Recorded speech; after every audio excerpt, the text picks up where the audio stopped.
Matt, Claire, and their 6-year-old son Noah moved into a new house on a Sunday. It was small but warm, just enough space for the three of them. Noah, with his big imagination, used to call the closet his rocket ship. He said it could fly him away when he got scared. They all laughed at the idea. It was just a child's game. Until the night everything changed. It began with the lights, small flickers in the hallway and kitchen. Claire thought it was faulty wiring. Matt assumed the house was just old. But Noah said something different. He claimed there was a man in the lights. At first, they dismissed it as a child's imagination. But night after night, he repeated it. He said the man came back, that he watched him, and that he never blinked. They checked everything, doors, windows, the alarm system, but found nothing. Just a frightened little boy and a dark hallway. Then the knocking started.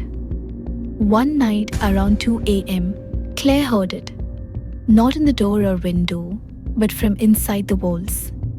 Slow, deliberate tapping. Matt searched the house and found nothing. They told themselves it might be rats or plumbing. Noah stopped sleeping. He began sitting inside his closet every night, covering his ears, rocking back and forth, and crying. He begged them to turn off the lights, saying the man watched him through them. They thought he was having a breakdown and started therapy. They even talked about moving, but something about the house made it hard to leave. Then came the final night. It rained heavily, thunder shaking the walls. The lights flickered and then went out completely. The house was covered in darkness.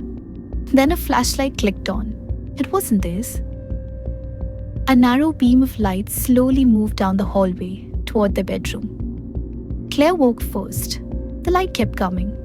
No one spoke, just a floor creaking under slow footsteps. She woke Matt, who grabbed Noah, and they ran into the bathroom and locked the door. They tried calling the police, but the phone had no signal. The line had been cut.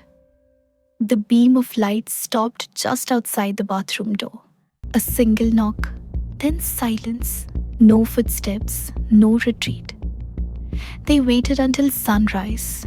When they opened the door, no one was there. Nothing was taken or broken, but the attic hatch was open. Inside, they found food wrappers, cigarette butts, and a blanket. Someone had been living up there, watching them for weeks. They packed their things that day and left the house. They didn't take anything with them. They didn't even lock the door. But the fear followed. Noah never slept well again.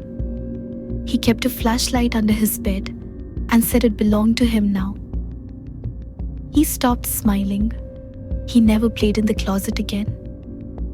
2 years later, on a regular school morning, Claire went to wake Noah. She knocked and called his name. No answer. She opened the door. He was gone. The window was cracked open. There was no sign of forced entry. The flashlight was still on under his pillow. Noah was never found. No ransom was asked. No evidence was discovered. The police believed he ran away. His parents didn't. Matt started sleeping in the closet. Claire stopped sleeping altogether. 3 months later, a letter arrived with no stamp or return address. Inside was a single photograph. Noah was sleeping next to a man holding a flashlight. The man was smiling. The photo had been taken from the ceiling. Matt and Claire moved again, but they never got Noah back. Matt slowly fell into silence. Claire still leaves the porch light on every night, because sometimes when lights flicker in a house, he's already there, watching, waiting. And when the lights come back on, someone is always missing.